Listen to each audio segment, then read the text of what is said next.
Hey, this is Nick Millivoy. And this is Jason Shadrick. And this is the 100 Guitarist podcast, where each week we talk about one of the 100 guitar players that we think you should know about. Today, we're actually lumping a couple guitar players together and talking about one of the greatest guitar bands of all time, who've had the greatest influence on all of the guitar music. Slow down. You know and love. Slow down.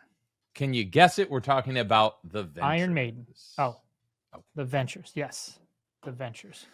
Before we talk about the Ventures, Jason, we want to remind listeners that you can get at us by reaching out to 100Guitarist at premierguitar.com or leaving us a voicemail or sending a text to 319-423-9734. We love to hear from you. Yes. So do reach out. Tell us about your favorite Ventures album. I have one. Maybe Jason has one. I don't know. We'll find out soon. But let us know what you think. And don't forget, if you're watching on YouTube, give this video a little thumbs up. Give the Premier Guitar channel a subscribe. And if you're listening on one of your favorite podcast apps, which is just about any one of them, you can find us. Yep.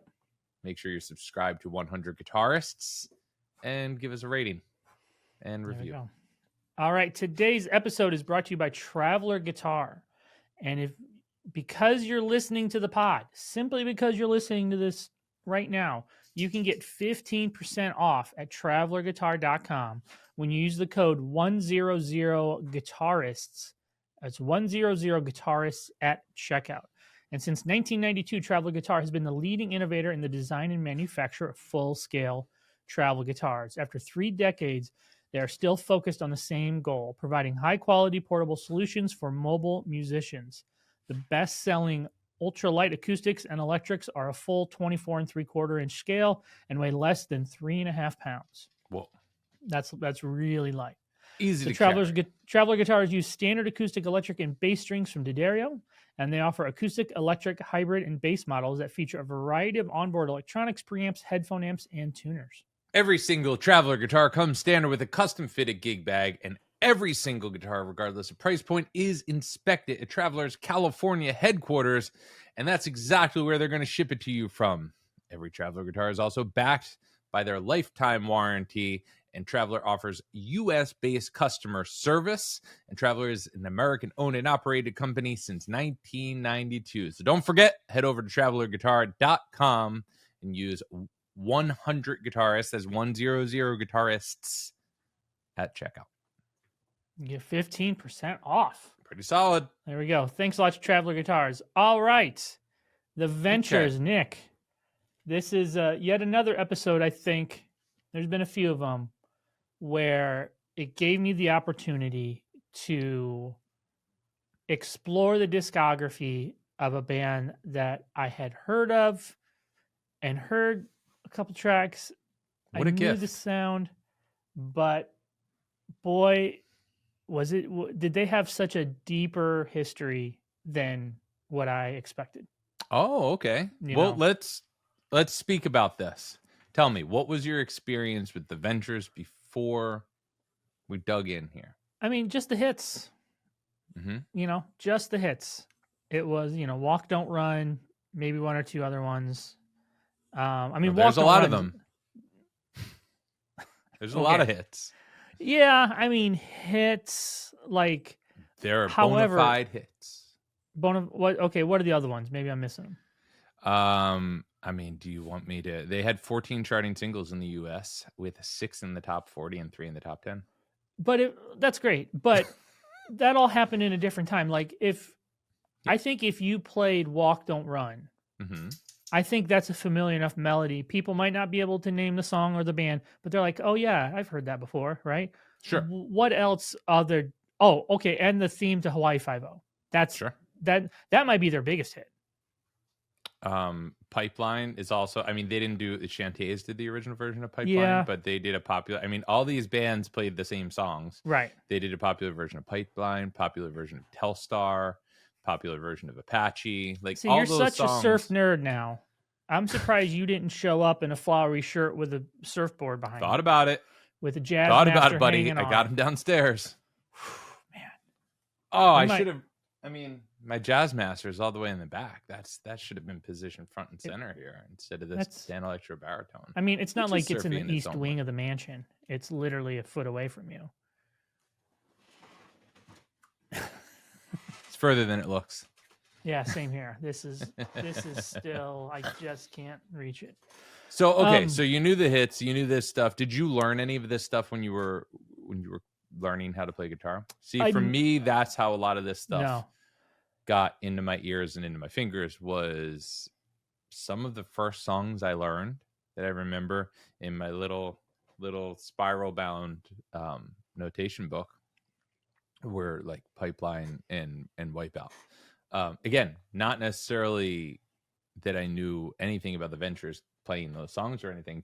Those are songs that when I eventually became aware of the Ventures, it was like, well, I have all this stuff in my ears.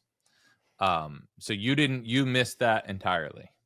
I mean, I'm guessing Walk Don't Run was like in a guitar method book or something, or some kind of, like I remember learning how to play that, but it wasn't like a cornerstone of my guitar education. And what I really thought about, a couple things really surprised me that I learned about the Ventures is they've released over 250 records. Okay, let's let that sink in a second. 250 records. Now, they've been around a long time. I get it. But that's still a lot of records. So, like, if they started in 1958, so we're talking, what are we at now? Probably 67 years. Is that right? Somewhere around there? 1958, 67 years, yeah. Right? So 67 years, you've released 250 records. Hey Siri, what's 250 divided by 67? So they released almost 4 records a year. Yes. I think that number is a little like, I mean, some years were definitely heavier than others. I get that. They might have. We're getting in the weeds here. I mean, 1967 they released Guitar Freak Out, Super Psychedelics, $1 Million Weekend, Pops in Japan. So very prolific. Flights of Fancy, The Horse, Pops in Japan, #2. Like, go back a little bit further. 62, we got Twist with the Ventures, Twist Party Volume 2, Mashed Potatoes and Gravy, Going to the Ventures Dance Party. That's 4 albums. So yeah, there were years. 1963, Ventures play Telstar and the Lonely Bull, Surfing, Bobby V meets the Ventures, Ventures play Country Classic, and Let's Go. So that's 5 albums. So there were years like that, but you also have to remember that the band existed for longer than it's complicated. So the history of what this band actually is and has been, like, there have not been original members of the Ventures for quite a long time. Do those count? And then there's also Japanese releases versus American releases, stuff like that. We're getting a little bit in the weeds. I think. Well, hold on. Here's my point, though. I hear what you're saying. A lot of live albums, right? And that's exactly that number is instructional albums. Play guitar. That's okay. We're gonna get to that in a second. We're gonna compilation albums. A lot of compilation albums. That's inflating the numbers. Okay, the compilation. Slow down. Albums. What I'm saying is they are the biggest selling instrumental rock band or instrumental band of all time. Yeah. Right? They've sold a bajillion records. 1 bajillion. Roughly a bajillion. They've put out about a half a bajillion records, to which they sold a bajillion records. Right. Yeah. Right. And to me, I think they're one of the most prolific bands of all time. Of all time. I think you can say that. Absolutely. They put out a ton of stuff. And they were coming up. So they were formed in 1958. Mm-hmm. It was the early days of the electric guitar. Mm-hmm. Strats and Les Pauls were just kind of becoming into vogue. People were checking them out. Which I think plays into a big reason why they were so influential. Yeah, they had catchy songs. They were writing the language of the electric guitar. Exactly, right? Probably their most famous member was Noki Edwards. Mm-hmm. Right? He started on bass, moved to guitar. I saw him at a NAMM show once. Oh, really? In Nashville. What was he doing? Did he have his guitars? He wasn't playing. He was just kind of sitting at a booth hanging. That's cool. Right. But I was like, oh, that's Noki Edwards, you know? But it really boggled my mind as to how successful they were in I don't want to say relatively short period of time, because even though they've been around since this long, their heyday wasn't super long. It wasn't like they had a 30-year heyday. No, they, you know, you might say they were popular through the 60s, but even that, when you get into that stuff, it really evolved, like what they were doing. Like the core sound is maybe, you know, 58 through 65, 66 things shift, because then they get into these psychedelic things and they're trying to change with the times. Hawaii Five-O doesn't necessarily sound like Walk Don't Run, and any band's going to shift over that period of time, but it's like the core thing that is like the surf, the surf guitar sound only is a couple years there that happened for them, for anybody, you know. It was sort of reevaluated later and has come in and out of like popular consciousness, but it's just a couple years in the early 60s.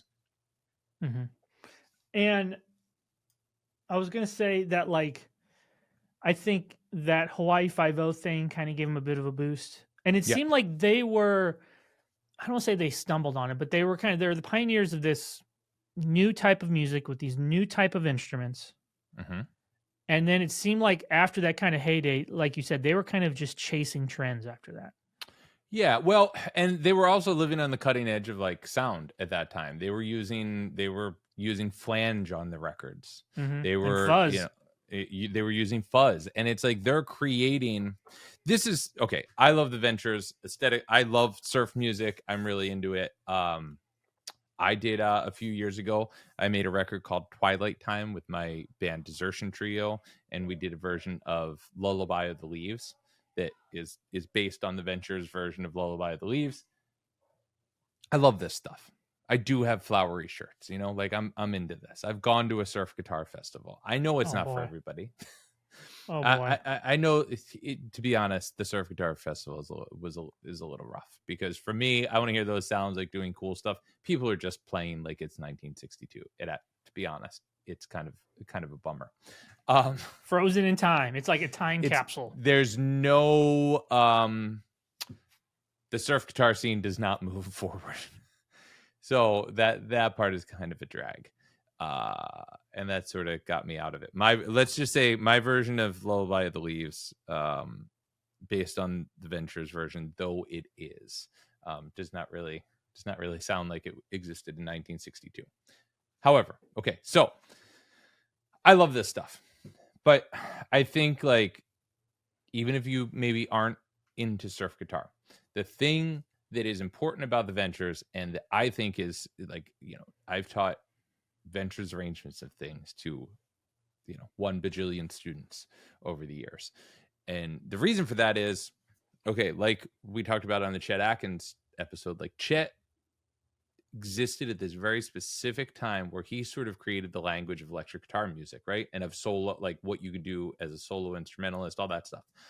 The Ventures did that. They created a language of like how guitars interact with each other, right? Like how instrumental music can work, melodies and riffs and chords, like interacting together. It's so obvious to us now, but like somebody had to like put that together, and not in a jazz way, right? Like Walk Don't Run, we look at the lineage of that song, the Johnny Smith song. Have you heard the Johnny Smith version of that? It's swinging, totally awesome.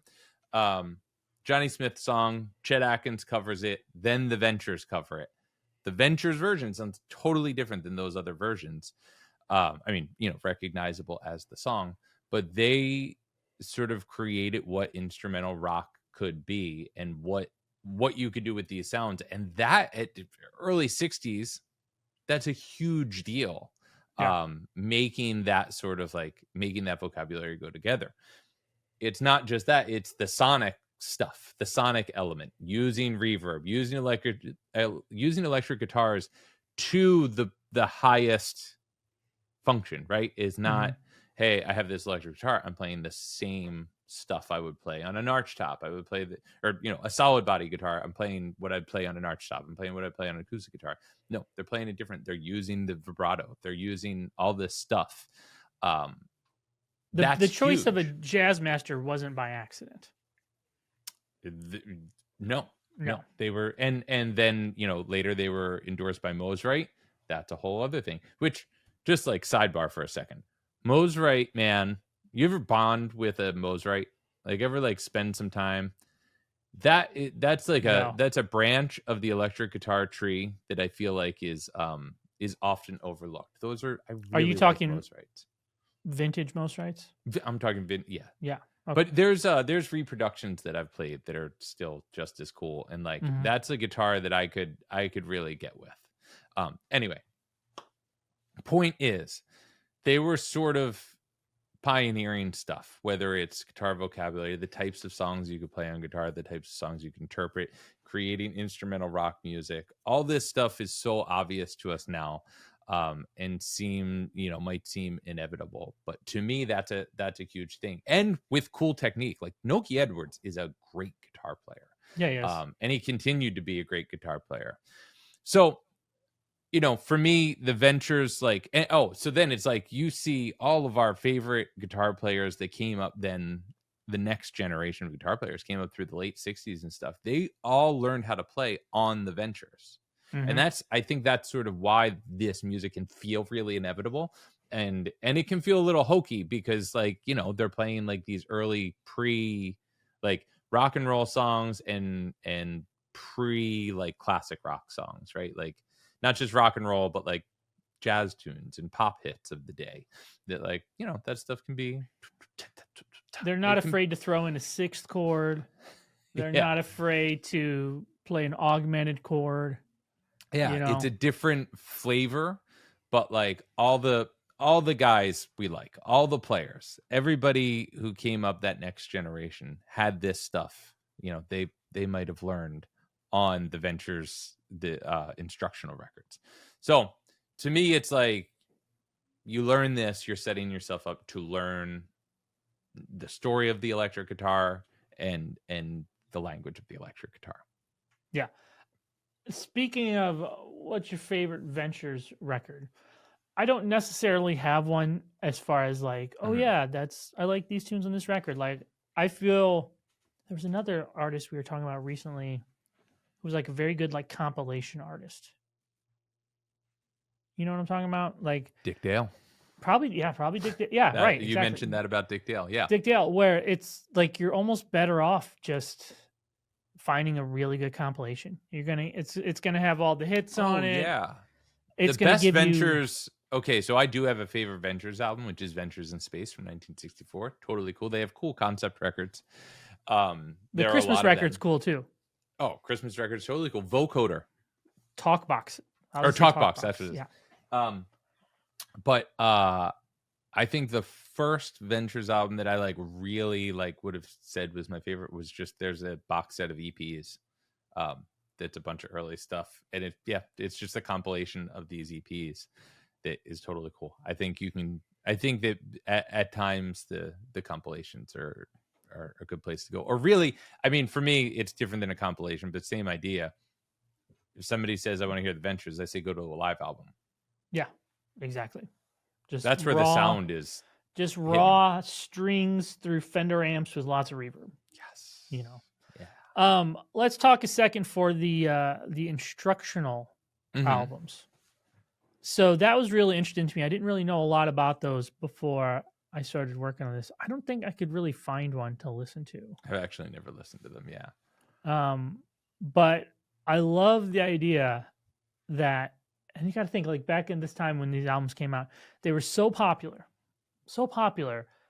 and the guitar was so popular that a how-to record, because obviously the technology wasn't anywhere near where it is today, where you can do these things electronically, charted on the, made it to the charts because so many people wanted to learn these songs. And I think wild, right? That, again, I think their influence was just this perfect storm of all these elements. It was the infancy of the electric guitar, the catchy tunes, the experimentation, and the accessibility to be able to learn these things.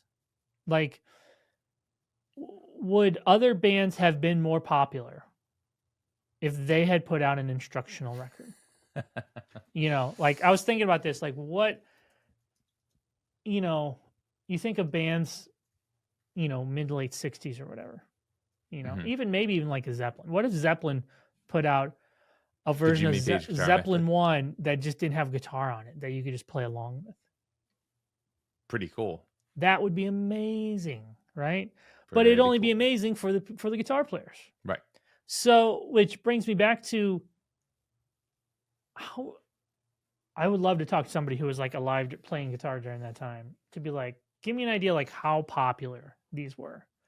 Sure. Somebody who learned from that. Because like what year did that Play Guitar with the Ventures? Let me see here. Play Guitar with the Ventures album come out. It came out in, this is thrilling. We'll cut this part. 1965, let's say. So mid 60s. Play Guitar Volume 2 is 1965. So we're looking at the mid 60s when this came out. And it had Tequila, Walk Don't Run, Memphis.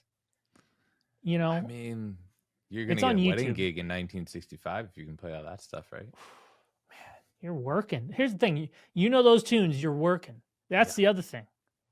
Bro, you show up, you're playing Tequila, you're getting everybody at the wedding dancing. And I think that was another thing that factored in their success, is that their songs weren't impossibly difficult and mysterious. Mm-hmm.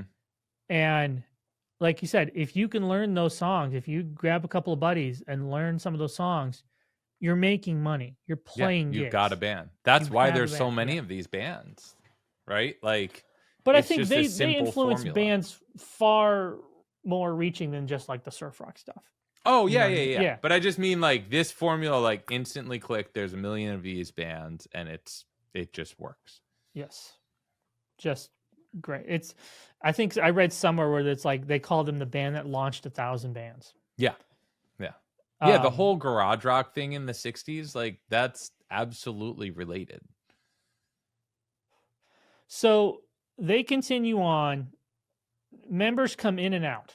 Yeah, so things change a lot. And so that time period, I feel like, the real lineup, like every band we talk about this pretty much every week, like what the key stuff is. It's like bands have this period where artists have this period where there's the like fertile creative period, and then if they're the Beatles, the perfect execution is to get out, right? Then they stop. Mm-hmm. And then you only have the best stuff.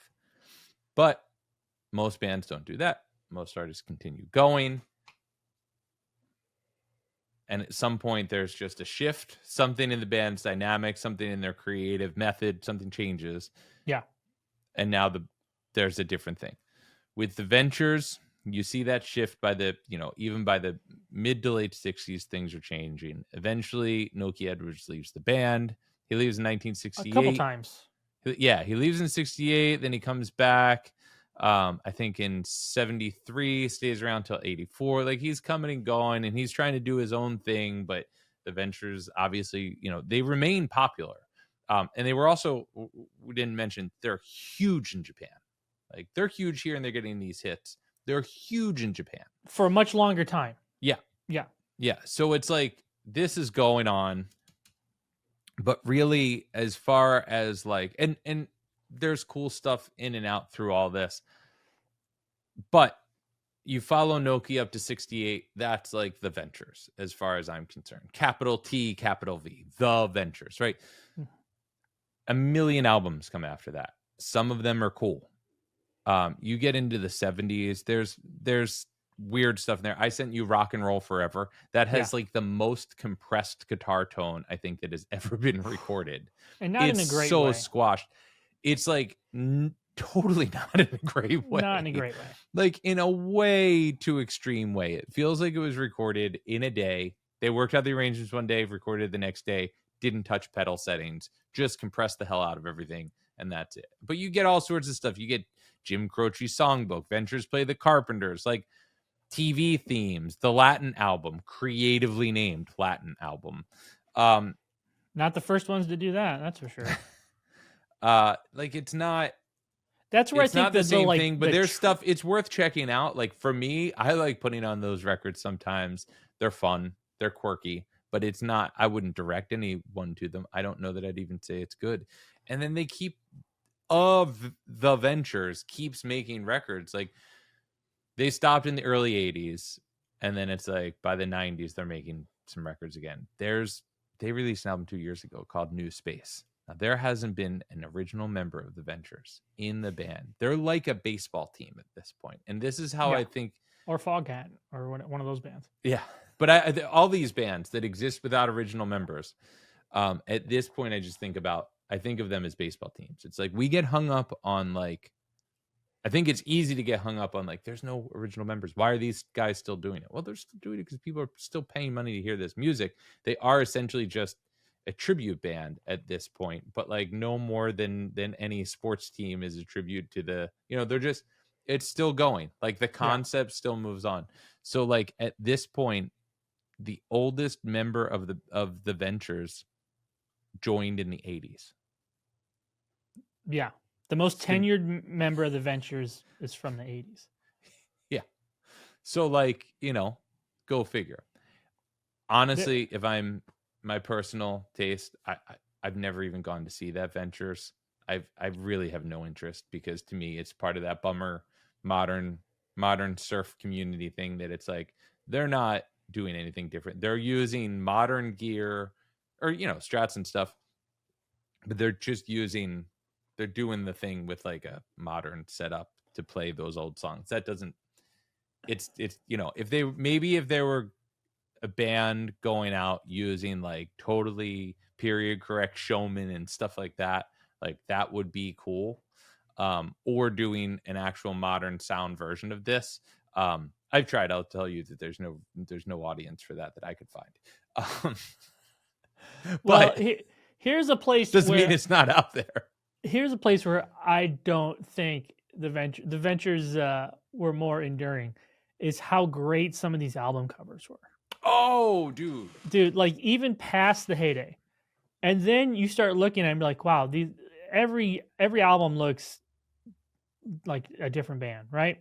Yeah. And there's such a representative part of their era. Like for example, here are albums I didn't know the Ventures made until recently. They made an album called New Testament. Mm-hmm.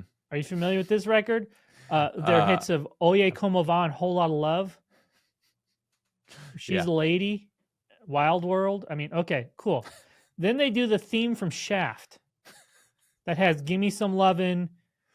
The guys in the Ventures have no business playing the theme. Right. Shaft. It gets better. Hold on, it gets better. Then there's the Joy record, 1972. I would love... Have you heard the Ventures version of Beethoven's Sonata in C sharp minor? No. Or it's a great cover, though. I know that cover. Great is okay. How about the Ventures play the Carpenters?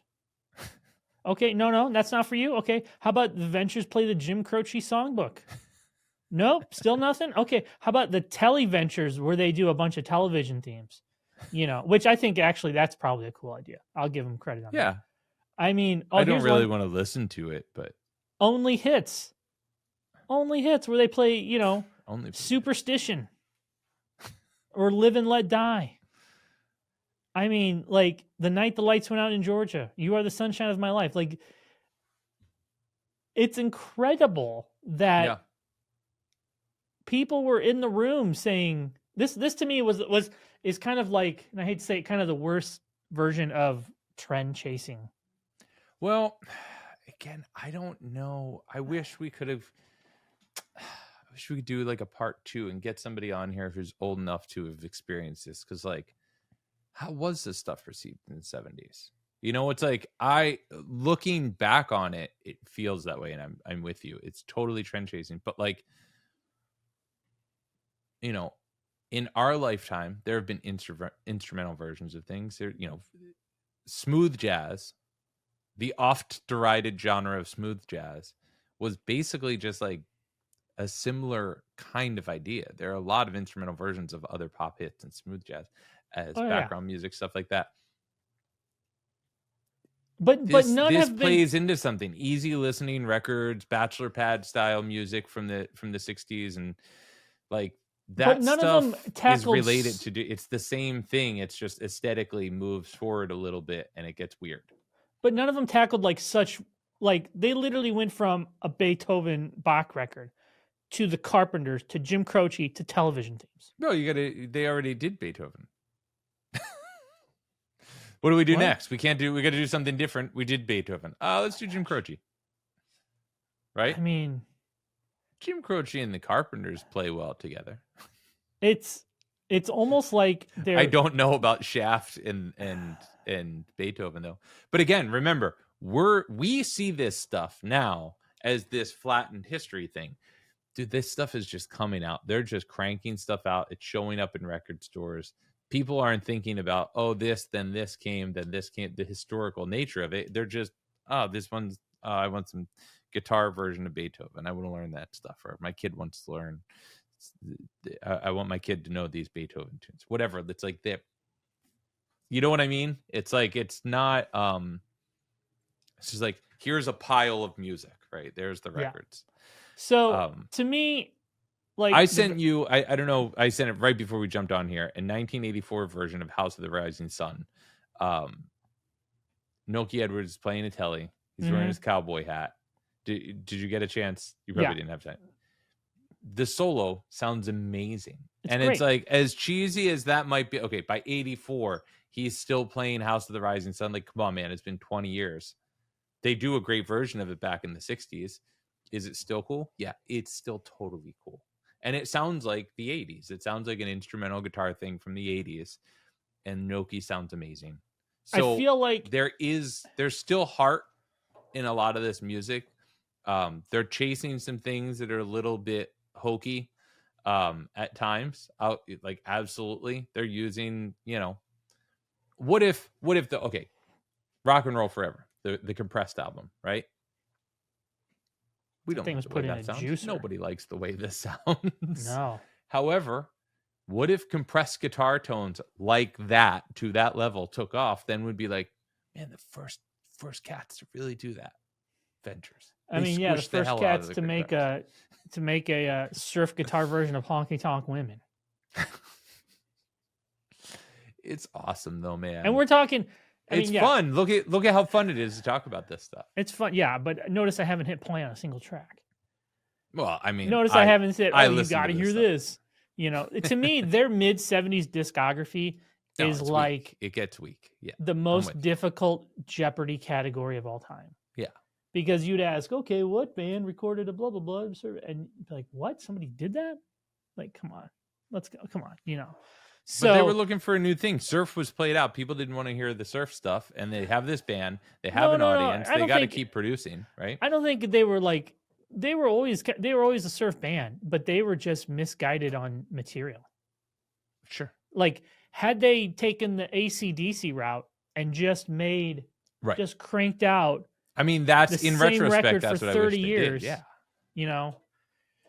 That's the way to do it. Right. That's a funny thing. Like, aesthetically, they could have actually done all this, and the aesthetic could have been the same, but they weren't. Like, that earlier stuff comes from the arsenal of surf gear, right? Reverb units, guitars with vibratos, offset guitars. That was the cutting edge. So they kept following it, and at some point they lost the edge. Yeah, they lost the edge. So that's it. They didn't stick with their old gear. AC/DC finds the sign, finds the sound, sounds right, and then they're just like, we're just going to keep doing our thing. That's right. It's just a different approach. To wrap this up, yes, 60s Ventures, 60s undefeated. Ventures. 60s Ventures. Everything else in their discography is kind of like only if you really want to have some fun. only if you're like, what does this sound like? Well, you You don't pull need up- to use AI to find a surf version of Honky Tonk Women. Yeah. You can just pull up the Ventures discography. Swamp Rock is the name of the record. Go onto YouTube. You search the Ventures live.